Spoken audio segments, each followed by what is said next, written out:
Hello बच्चों, let's see the question. कह रहा है कि the compound with the above configuration is called.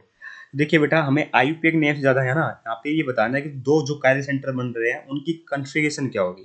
Are और एस एब्सोल्यूट कॉन्फ़िगरेशन की बात करनी है, क्योंकि इसने आईयूपीए के नेम तो बिल्कुल सही से लिख रखा है जगह। 2 क्लोरो 3 हाइड्रोक्सीपेंटेन, 2 क्लोरो 3 हाइड्रोक्सीपेंटेन, 2 क्लोरो 3 हाइड्रोक्सीपेंटेन।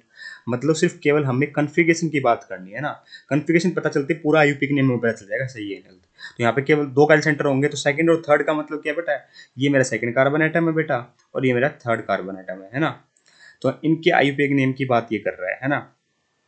तो सेकंड नंबर पे बेटा वाला जो कार्बन एटम है, इसका कैसे निकालेंगे बेटा हम एब्सोल्यूट कन्फिगरेशन। तो देखिए एब्सोल्यूट कन्फिगरेशन निकालने का तरीका क्या होता है, फिशर प्रोजेक्शन के अंदर हम क्या करेंगे, नंबरिंग करेंगे अकॉर्डिंग टू सीआईपी रूल।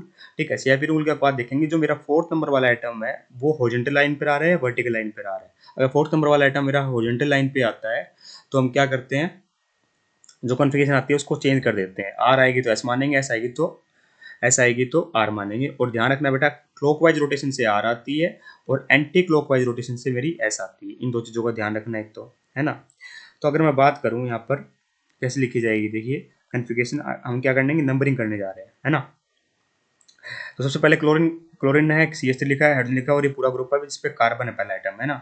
तो देखिए पहले में हम क्या करेंगे, क्लोरीन सबसे हाईएस्ट एटॉमिक नंबर होता है, तो सीआईपी रूल के अकॉर्डिंग सबसे पहले एटॉमिक नंबर देखना होता है। उसके बाद यहाँ भी कार्बन है, यहाँ भी कार्बन है, तो नेक्स्ट एटम पे यहाँ ऑक्सीजन है, उस पर क्या ऊपर कार्बन के बाद हाइड्रोजन है। ठीक है, तो इसको नंबरिंग 2 दे देंगे, इसको नंबरिंग 3 और इसको नंबर 4।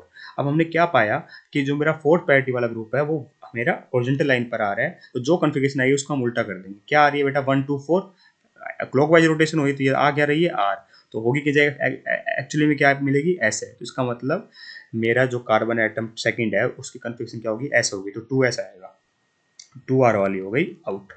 तो 1 और 2 में से आंसर होएगा। अब सेकंड का इस कार्बन की चेक करते हैं, तो यहाँ भी नंबरिंग करते हैं, तो इसको नंबर 1 मिलेगा। डाइक्लेट एटम ऑक्सीजन है बेटा, इसका ये 2 नंबर होगा यहाँ पे। ठीक है, इसके बाद ऊपर देखिए यहाँ कार्बन आइटम ऐसा है जिसपे क्लोरीन भी लगा हुआ है, तो यहाँ कार्बन पे हाइड्रोजन लगा होगा, तो सेकंड नंबर मिलेगा इसको, इसको थर्ड नंबर, और फोर्थ नंबर हाइड्रोजन को। अब हाइड्रोजन फिर से हॉरिजॉन्टल लाइन पर आ रहा है, तो हमें जो आएगा उसको चेंज करना पड़ेगा। तो क्या आ रहा है देखिए ध्यान से, 1 2 ये आ रहा है ना, 1 2 3 4 ये आर आ रहा है, तो आर आ रहा है एक्चुअली में क्या हुआ, आर का यहाँ से भी एस हो जाएगा, मतलब थर्ड नंबर कार्बन आइटम का भी एस आएगा। तो यहाँ पे 2s और 3s हो जाएगा बेटा। तो 2s 3s 2 chloro 3 hydroxy pentane, तो ऑप्शन नंबर 1 परफेक्टली करेक्ट हो जाएगा। I hope you got the answer. Thank you so much.